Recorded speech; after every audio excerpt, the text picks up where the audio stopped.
Doctor साहब, एक तो अमेरिका की जानिब से सीज़ फायर का ऐलान होना, भारत का शदीद तनकीद करना कि अमेरिका कौन होता है मुदाखलत करने वाला, फिर अमेरिकी सदर की पाकिस्तानियों की तारीफ़ करना और भारत की तनकीद।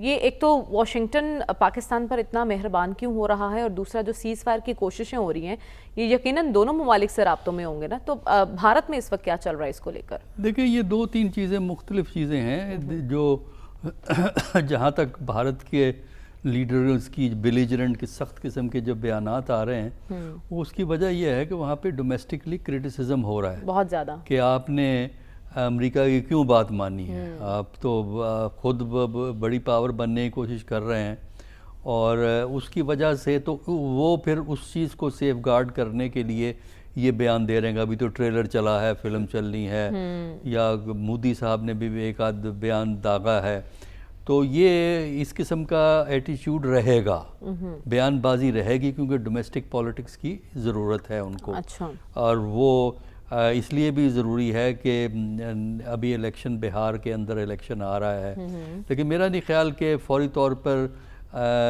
जो ये सीज़ फायर है इसको ख़त्म कर दिया जाएगा। अच्छा। इसलिए कि सारी दुनिया का प्रेशर जो है वो मौजूद है।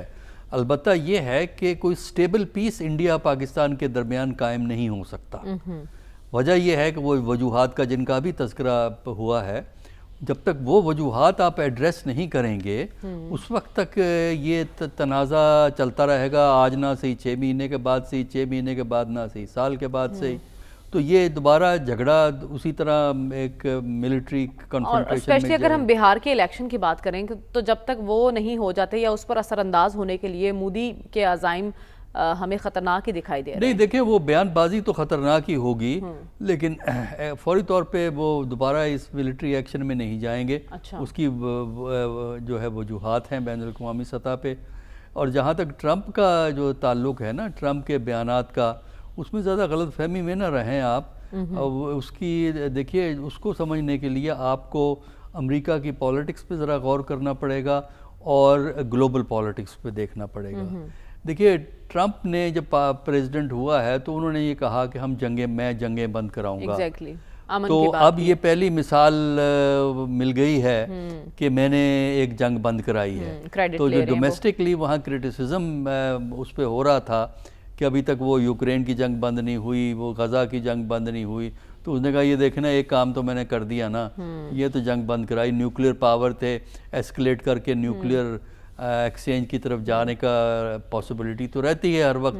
तो ये है, पाक भारत कशीदगी ट्रंप की फेवर में भी गई है, तो इसलिए ये जो है ना, दूसरा ये है, उसी के साथ जो उनका अब जो विजिट हुआ है मिडल ईस्ट का 3 कंट्रीज का, उसमें उन्होंने सारा बिजनेस डील्स की हैं, और यही चीज़ वो इंडिया को कह रहे हैं। इंडिया को जो उनकी बेसिक आर्गूमेंट है वो ये है कि अगर इंडिया ने ग्लोबल लेवल पे कोई एक रोल प्ले करने का शौक़ है, या इंडिया ने एक बड़ा ताकत बनने की कोशिश है कि चाइना का मुकाबला करने के लिए, या अमेरिका के साथ मिल के जो एशिया पैसिफिक में कोई रोल प्ले करने की ख्वाहिश है, तो इंडिया को ये छोटे मुकामी झगड़ों में, लोकल झगड़ों में नहीं फंसना चाहिए।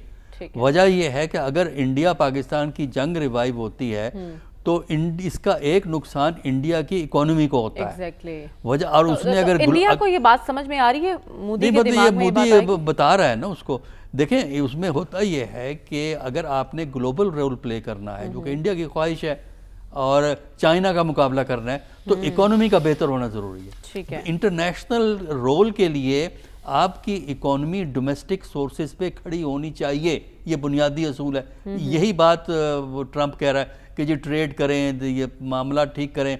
वजह यह है कि अगर दोबारा जंग शुरू होती है तो उसका मतलब ये है कि नई इन्वेस्टमेंट इंडिया के अंदर नहीं आएगी, जो इन्वेस्टर हैं वो भागेंगे वहाँ से, और उसकी वजह से जो आपने बैनुल अक़वामी रोल प्ले करने की ख्वाहिश है कि एशिया पैसिफिक में आप हों, जो है ऑस्ट्रेलिया, अमेरिका, जापान के साथ मिलके चाइना की कंटेनमेंट हमने करनी है, तो अगर आपकी इकोनॉमी ऐसी नहीं है जो आपकी रोल को सस्टेन कर सके, तो आपका रोल अंडरमाइन होगा। तो वो मोदी को ये बताने की कोशिश कर रहे हैं कि अगर आपने वो रोल करना है तो ये पाकिस्तान से झगड़े करने की कोई ज़रूरत नहीं है। ठीक है। आप ग्लोबल लेवल पे जाएं, अगर पाकिस्तान से झगड़ा करेंगे तो आपका ग्लोबल रोल अंडरमाइन होगा। यानी लिहाजा ट्रेड करें, ट्रंप बार बार ये बिजनेस करें। समझा रहा कि ताकत के जोर पर नहीं, ताकत तो हमने आपकी देख ली क्या सलाहियत है, मौसमी इकोनॉमी एतबार चाहिए। से बड़े होने की कोशिश करें खित्ते में। डॉक्टर साहब, भारत की ये स्ट्रेटजी कि 70 ममालिक के डिफेंस अताशियों से मिलना और उन्हें बताना कि हमने क्या किया और क्या हासिल किया, काम करेगी? देखिए, कोई ऐसी हैरानी की बात नहीं है, क्योंकि दिल्ली में ज़ाहिर है एम्बसीज मौजूद हैं, तो वहाँ के आप डिफेंस अटैचे को बुला लें या और जो ऑफिसर्स होते हैं उनको आके अपनी तरफ से ब्रीफिंग दे देंगे वो, और वो जो होते हैं वो अपनी ब्रीफिंग सुन के वापस चले जाते हैं।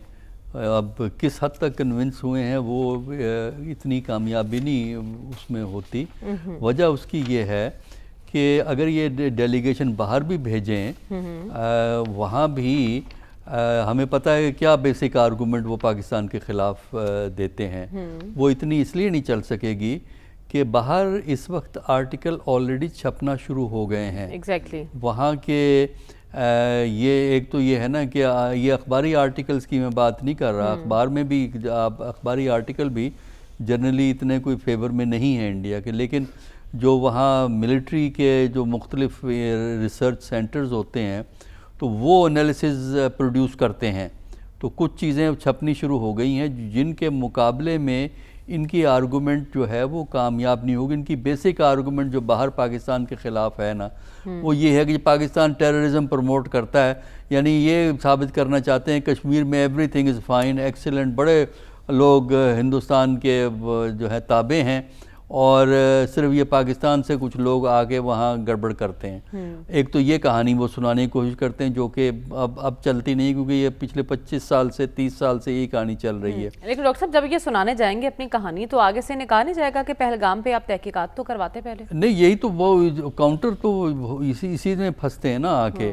कि वो फिर या दूसरी आपको दास्तान सुनाते हैं। आप ये इस्टेब्लिश नहीं कर पाएंगे कि ये पहलगाम का जो इंसिडेंट है इसमें कौन सा पाकिस्तानी ग्रुप इन्वॉल्व था, वो आप वो कहानी सुनाते हैं 1990 में ये हो रहा था, 1992 में ये हुआ, 1996 में ये हुआ, 2001 में ये हुआ। अब आप कितनी भी कहानी सुना लें 1980 की या 1952 की, सवाल ये है कि उन कहानियों से ये किस तरह लिंकेज इस्टेब्लिश होता है कि पहलगाम में जो वाक़या हुआ है उसमें पाकिस्तान शामिल है। तो मेरा नहीं ख्याल कि उनको इतनी बाहर इंटरनेशनल लेवल पे कामयाबी जो है वो हासिल होगी।